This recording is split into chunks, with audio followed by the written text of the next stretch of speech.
Bom dia! Estou aqui para o nosso devocional e hoje, então, Provérbios 20. Então, nós vamos ler aqui: a sabedoria vale mais que ouro puro. O vinho é escarnecedor e a bebida alcoólica induz a brigas.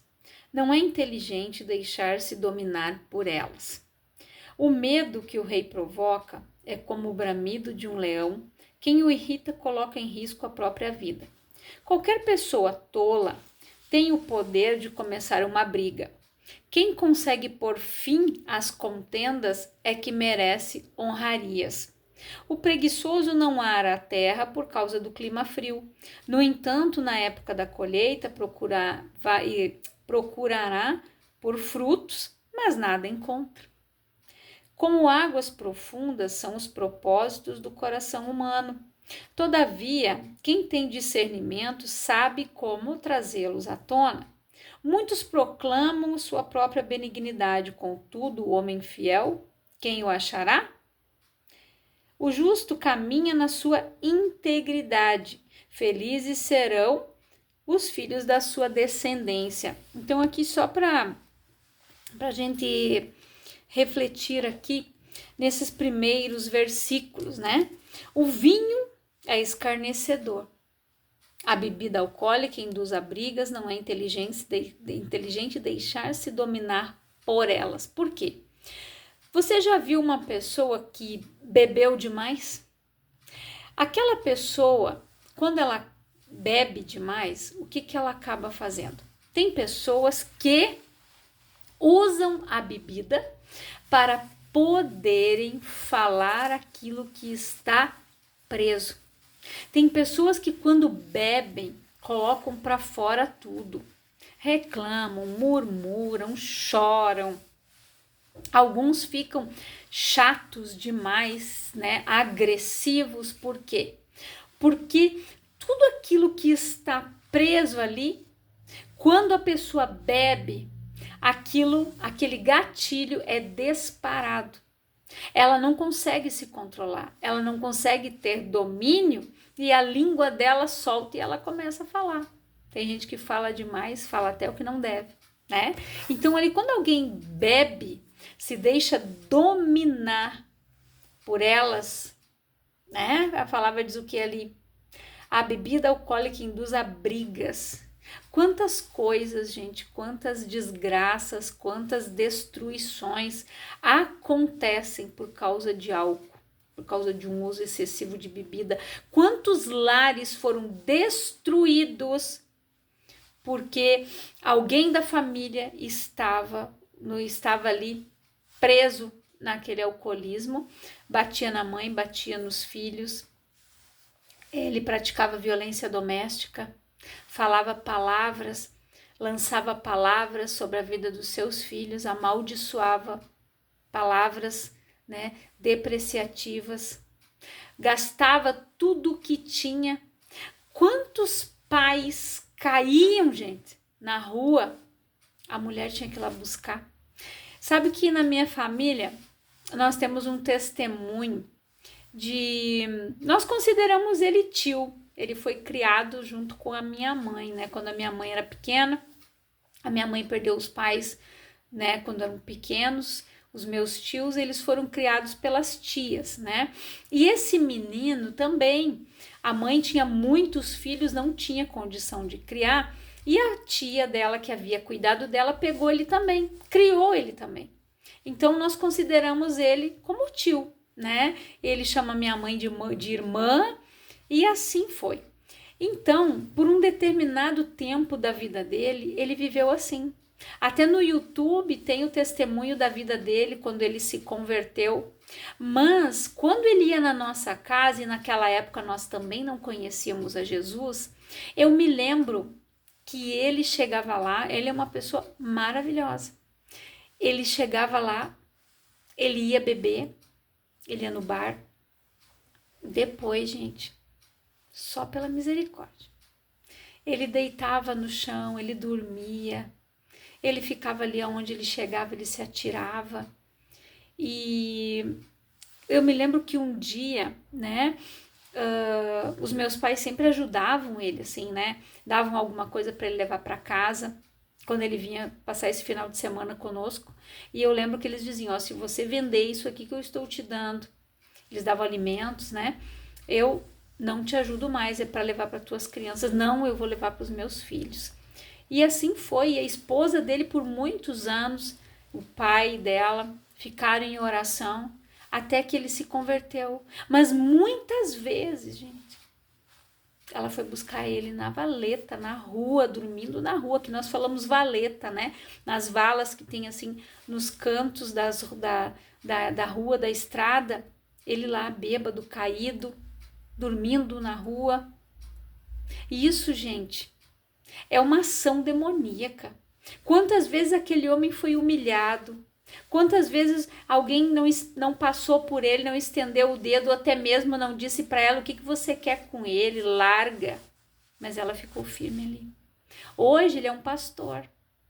Então, para você ver como Deus trabalha quando a pessoa quer, quando a pessoa ela recebe a palavra de Deus, ela consegue se libertar disso, gente. Mas é um vício terrível que destrói vidas, destrói famílias. Quantas pessoas perdem a vida por causa do álcool? Quantas pessoas pegam um carro para dirigir alcoolizadas, se acidentam, matam outras pessoas? Então, assim, ó, é algo, como diz aqui, que induz a briga, e não é inteligente deixar-se dominar por elas. As pessoas acham que têm domínio sobre droga, sobre o álcool, mas não tem. Eu lembro que quando eu trabalhava no hospital, um dia chegou um rapaz lá com taquicardia. E ele estava desesperado, achando que ele ia morrer, que ia dar alguma coisa no coração.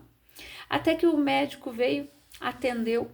Os médicos conhecem de longe, né? Ele disse assim, que pedra você fumou, cheirou, enfim, não sei, a do crack. Não, você usou sim essa porcaria porque você está com todos os sintomas, até que ele falou. Aí, tá, passou mais uns dias, novamente. Aí uma doutora atendeu ele e ela disse, olha, por uma menor do que essa, eu vi um rapaz morrer na minha frente. Você quer o mesmo caminho? Aí ele ficou, não, doutora, mas é só uma vez. Ela disse, não, vocês não se controlam.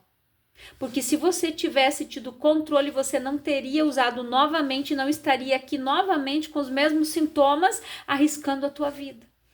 Depois eu não sei se ele saiu das drogas, se ele continuou, se aquele puxão de orelha que ele levou serviu, porque eu não ouvi mais lá. Ou de repente ele foi em outro turno em que eu não estava. Mas para você ver que às vezes Satanás, ele é ardil, ele é sutil, ele coloca na cabeça da pessoa, não, vai lá e usa só uma vezinha, não, você vai conseguir, é só uma vez, não. Quando eu quiser eu uso e não vai me fazer nada. É aí que Satanás prende. É aí que Satanás faz o plano de destruição de uma família e de uma vida. Consegue prender uma pessoa no álcool, na droga.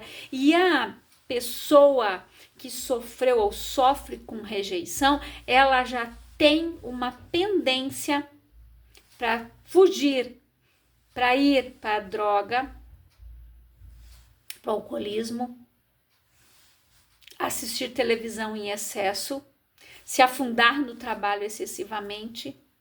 Isso são derivações da pessoa que foi rejeitada.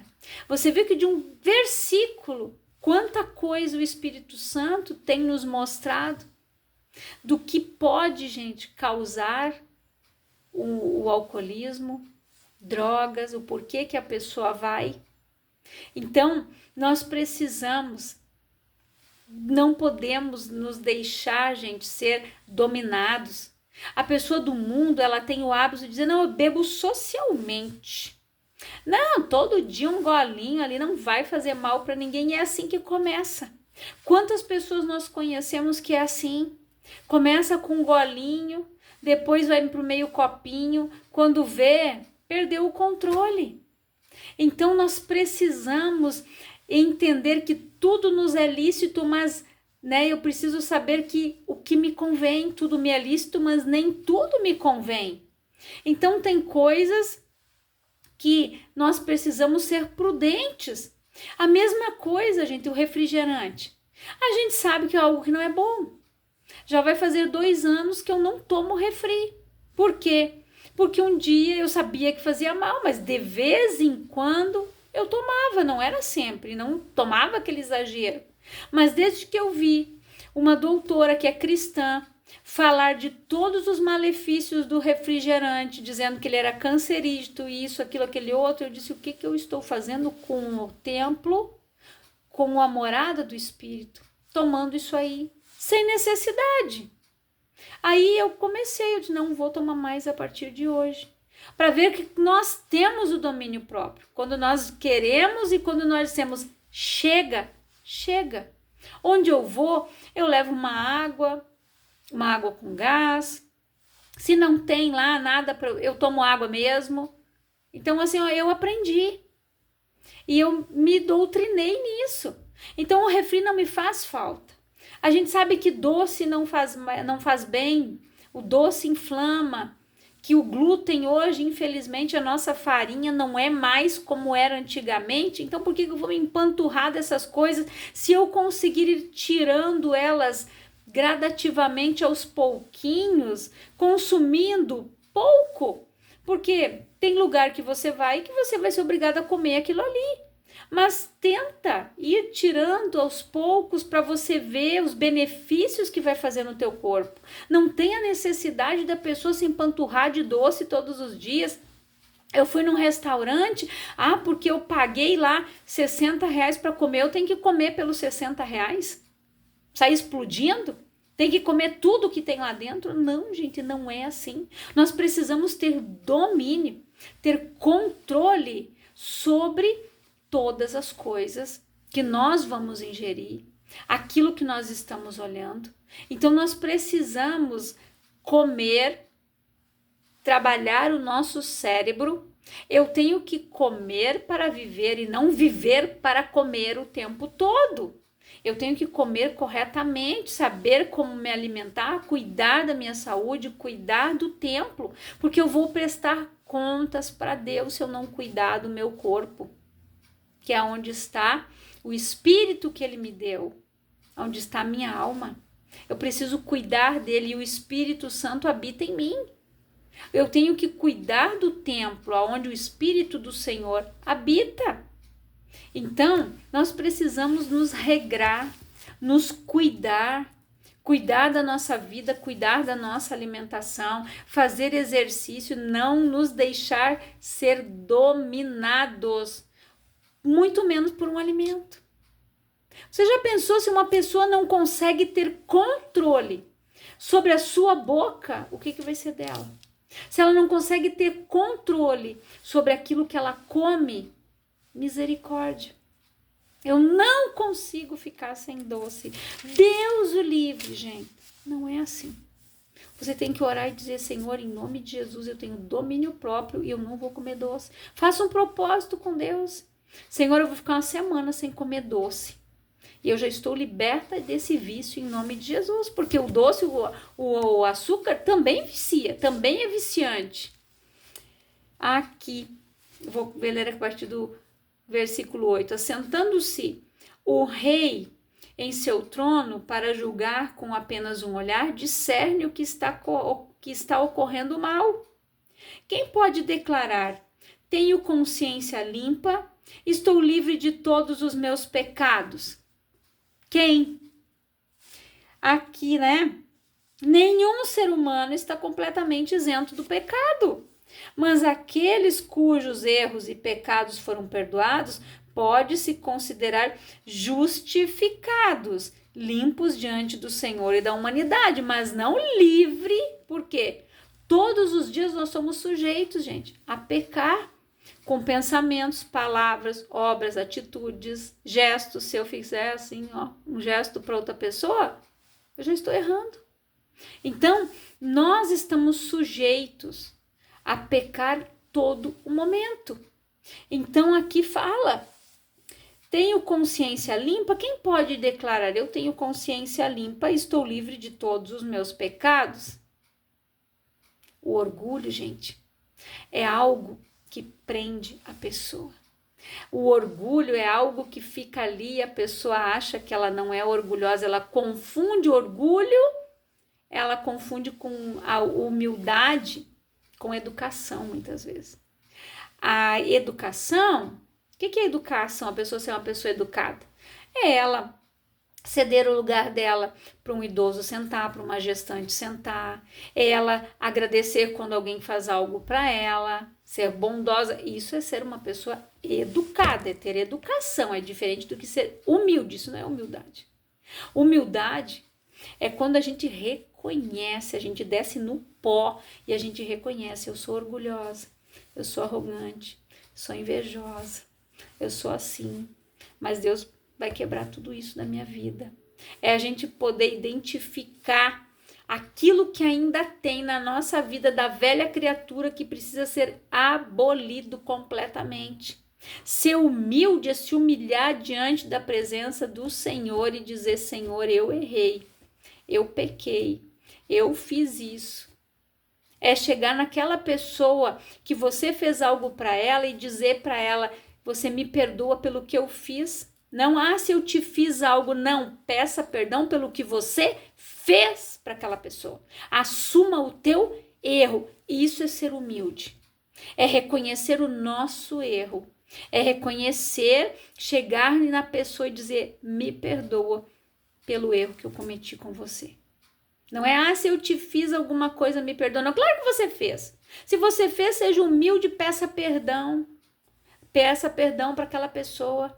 Eu quero que você me perdoe se eu errei contigo. Se eu errei, não, eu errei contigo. Eu fiz isso para você. Eu tenho a consciência do meu erro e por isso eu estou aqui te pedindo perdão. Isso é ser humilde. É extinguir o orgulho da nossa vida. Aqui, até mesmo uma criança revela sua personalidade mediante suas ações. Seu procedimento demonstrará o quanto ela é sincera e bondosa. Os ouvidos que ouvem e os olhos que veem foram feitos pelo Senhor. O que a gente aprende aqui com uma criança? Até mesmo uma criança, ela revela a sua personalidade. Porque onde nós olhamos demonstra como nós somos, onde os nossos olhos estão fixos. Você sabia que os nossos filhos, né, eles olham para nós e nós refletimos sobre a vida deles. Você já pensou uma criança que é criada em um lar disfuncional? Ela fica olhando o pai e a mãe brigando, aí o pai, ele está errado, a mãe diz para ele: você fez isso para mim, você me traiu, você isso, você aquele outro, e a criança está ali olhando. Na cabecinha dela, as duas pessoas que ela ama, ela olha para aquelas pessoas e sem querer ela está tomando partido. O meu pai errou, meu pai está errado, ele errou com a minha mãe. Ela acaba julgando, ela acaba olhando para aquele pai que era o herói da vida dela e diz: nossa, ele traiu a minha mãe tem razão de estar chateada. É isso que o filho assiste quando você discute na frente dele, quando você briga na frente de uma criança, quando você é pai e mãe. De repente você foi criado assim, onde o teu pai e a tua mãe brigavam o tempo todo, discutiam na tua frente, e você ficava olhando e pensando: nossa, mas o pai tá errado, não, mas a mãe tá errada também. Você ficava ali pensando: e agora? De que lado eu fico? Quem tá certo, quem tá errado? Você já pensou? Uma criança, ela é o nosso reflexo. A criança é o reflexo dos pais, da casa dela. Quando uma criança entra num consultório terapêutico de um psicólogo, ele entra para mostrar o problema que está em casa, aonde está a raiz do mal, a raiz do problema. Porque o problema não é na criança, não está na criança, o problema está na casa da criança, com os familiares que convivem com ela. Porque essas pessoas estão desencadeando o que aquela criança é. como ela vai ser, de que forma aquela criança está pensando. Você já parou para pensar sobre isso?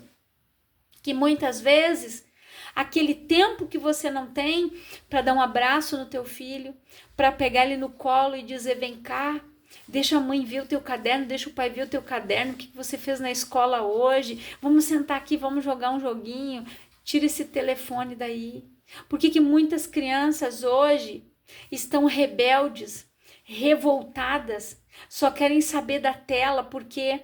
Porque ninguém tem tempo para sentar com ela, para levar ela numa pracinha, para dar atenção, para dar amor para ela, para dizer: meu filho, como é que foi teu dia, dar aquele abraço, dizer eu te amo. Quantos fazem isso? Desligam a TV e dizem: vem cá agora, vamos jogar aqui, vamos jogar um game aqui, você e o pai, vamos ver quem é que ganha, vamos ficar aqui eu e você, vamos comer um lanche, vamos... Quem faz? Hoje é uma correria, mas nós precisamos tirar tempo para nossa família, para os nossos filhos. Você vai ver que a palavra diz que os filhos são como flechas. E a flecha você precisa trazer para onde? Para lançar ela mais longe, para perto. O teu filho aqui na palavra, ele fala que os filhos são como flechas nas nossas mãos. Você vai lançar ele vai voar longe se você trouxer ele para perto, porque quando você faz isso com o arco e você larga, a flecha vai longe.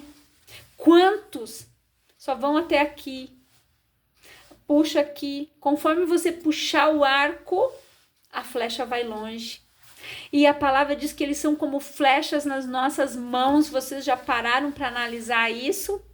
Nós lançamos, nós direcionamos, nós instruímos, nós estamos aqui e fomos chamados por Deus para cuidar dessas crianças, para lançar eles, ensinar eles no caminho que eles devem andar. Você já parou para analisar isso? Você já refletiu sobre isso? Você pai, você mãe? Se você viveu traumas na tua infância, se cure. Ame os teus filhos, faça diferente daquilo que os teus pais fizeram para você. Faça diferente com teu filho.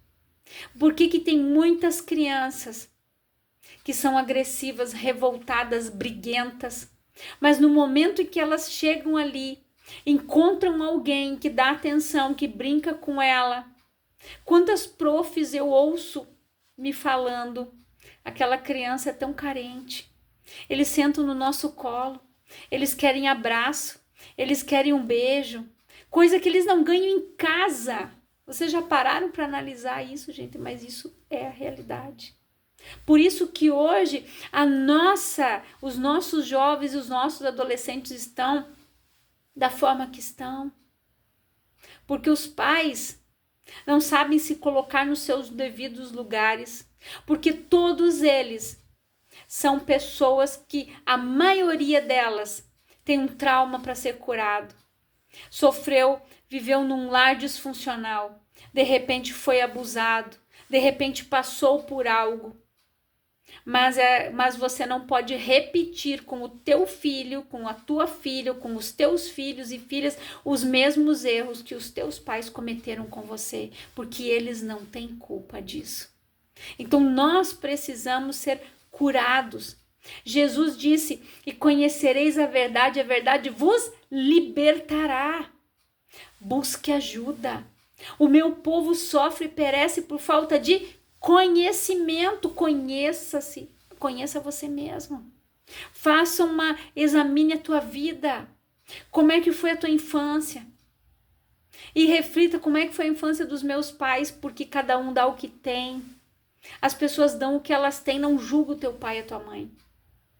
Porque nós somos pessoas melhores do que eles, versões melhoradas deles. E hoje, com o conhecimento da palavra, nós estamos aqui para sermos diferentes, para fazermos a diferença, para que os nossos filhos olhem para nós e desejem ter uma família, e desejem ter um casamento. Quantos jovens eu escuto dizer: eu não quero me casar, Quantas meninas estão namorando outras meninas porque cresceram num lar onde elas viram o pai batendo na mãe o tempo todo, agredindo a mãe fisicamente, verbalmente. Aí essa menina cresce, eu não quero saber de homem. Casar, nem pensar. Por isso hoje nós temos tantas crises de identidade de gênero. Por quê? Porque a mesma coisa acontece com o menino lá atrás. Hoje está acontecendo isso. Por quê? Por causa da violência, por causa das drogas, por causa da bebida, porque pela falta de amor. Então nós precisamos buscar a Deus, buscar conhecimento e nos libertar daquilo que nós vivenciamos, daquilo que nós passamos. Então isso está às vezes engavetadinho na nossa mente. Quando você vê uma situação assim, dispara um gatilho, você lembra, nossa, eu passei por isso um dia. Então cure a tua alma, cure as feridas que estão na tua alma, para que você não repita os mesmos erros com os teus filhos. Não faça isso com eles, porque eles não merecem passar por aquilo que você passou, pelo constrangimento que você passou, levar surras que você levou. Então você precisa tratar eles com amor, fazer diferente, dizer não, eu vou ser a imagem e semelhança de Cristo, eu vou amar minha família, eu vou cuidar da minha casa. Então, por que às vezes, hoje eu estava escutando um testemunho aonde uma palestrante, ela disse que ela voltou, ela estava passando por um rapaz no meio de uma palestra que ela estava dando e o Espírito Santo mandou ela voltar e dar um abraço nele. Aí, um dia ele viu ela e ele disse assim, muito obrigado pelo abraço que você me deu. Por quê? Porque ele já tinha passado por vários relacionamentos e ele nunca vivia bem. Ele não conseguia se relacionar bem com as esposas que ele havia tido, porque a mãe dele o havia abandonado. E ele se sentia abandonado e ele tratava aquelas mulheres mal, até que ele foi curado naquele dia. E ele disse, através daquele abraço, no momento que liberei perdão para minha mãe, eu através da tua vida, o meu casamento foi restaurado. Para você ver que um simples gesto, ela obedeceu ao Espírito Santo, deu aquele abraço naquele homem, naquele momento em que aquela palestra estava sendo ministrada sobre perdão. Ele liberou o perdão para a mãe que o havia abandonado e foi curado. Teve o seu casamento restaurado. Ele fez com que aquele sentimento fosse eliminado da vida dele e começou a se relacionar corretamente com a sua esposa que ele tinha ali atualmente. Então, para você ver que às vezes são detalhes da nossa vida, um detalhe que precisa ser corrigido, algo que precisa ser ajustado, algo que precisa ser de cura, mas eu preciso buscar esta ajuda e eu preciso reconhecer que eu necessito dela, de que eu preciso liberar perdão, de que eu tenho mágoa, de que eu tenho ressentimento, de que eu sou orgulhosa, invejosa, arrogante, petulante. Então, eu preciso reconhecer todas essas coisas na minha vida e me humilhar diante do Senhor, para que eu receba a cura sobre tudo isso. Então, olha, nós ficamos aqui, né, em poucos versículos, mas é o que o Espírito Santo tem para falar conosco. É o recado do Espírito para nós. E se ele nos deu isso, é porque ele sabe que pessoas estavam precisando ouvir esta palavra. Porque toda palavra vem dele. Ele conhece o meu coração e o teu coração e ele sabe o que cada pessoa precisa ouvir. Eu não sei. E eu creio que esta palavra vai falar ao coração de muitas pessoas que sofreram, passaram por isso, E eu creio que depois disso elas vão buscar ajuda terapêutica de um psicólogo, vão buscar ajuda no seu líder na igreja, vão conversar com o pastor, com a pastora. Se alguém precisar falar comigo, pode me chamar ali também. Então, por quê? Porque as pessoas necessitam passar por essa cura. Ela precisa se curar porque a pessoa que não é bem resolvida com os seus pais, ela não aceita a paternidade de Deus na sua vida. Ela não consegue receber o melhor de Deus porque ela não consegue se relacionar com Deus, porque ela não tinha um bom relacionamento com seu pai. Isso é algo muito sério. Então busque por isso. Liberte-se disso, para que você seja o filho amado do Senhor. A palavra diz que pode uma mãe esquecer dos seus filhos, mas o Senhor não esquece de nós. Pode uma mãe abandonar, mas o Senhor não nos abandona. Ele está ali de braços abertos para cuidar de você. Jesus usou o termo de uma galinha, de como nós somos como pintinhos que ele queria colocar debaixo das suas asas e nos guardar. Você já viu uma galinha com os pintos ali debaixo das asas? Ninguém chega perto dela. E é isso que Deus quer fazer conosco, nos guardar, nos proteger. Mas nós precisamos nos curarmos primeiro. Nós precisamos entender qual é a nossa verdadeira identidade em Cristo, em Deus, quem eu sou no reino, quem eu sou para Deus, quem eu sou para Jesus, primeiramente, porque Ele deu a vida dele por nós.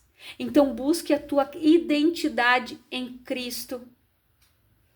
Você é filho amado do Senhor, você é filha amada do Pai. Então Ele quer te pegar no colo. Deixa o Senhor cuidar de você. Deixa Ele colocar o azeite na tua dor. Deixa Ele curar essas feridas. Você vai olhar para a cicatriz. Onde você for, ela vai contigo. Mas você vai ver que você está curado e você vai olhar para ela e vai dar o teu testemunho e você vai ajudar a curar outras pessoas. E que o Espírito fale mais ao teu coração, não vou me estender mais aqui não, que você leia todo o restante do capítulo e que o Espírito Santo fale mais ao teu coração. Eu quero orar por você, Pai, em nome de Jesus. Eu oro por todas estas pessoas que estão ouvindo esta palavra, Pai, que o Espírito Santo, que convence da justiça, do juízo e do pecado, esteja trabalhando na mente e no coração deste homem, desta mulher, desse pai, desta mãe, que eles sejam curados, que tenham as suas vidas, as suas famílias restauradas, abençoadas, em nome de Jesus. Que Deus abençoe a tua vida grandiosamente, em nome de Jesus.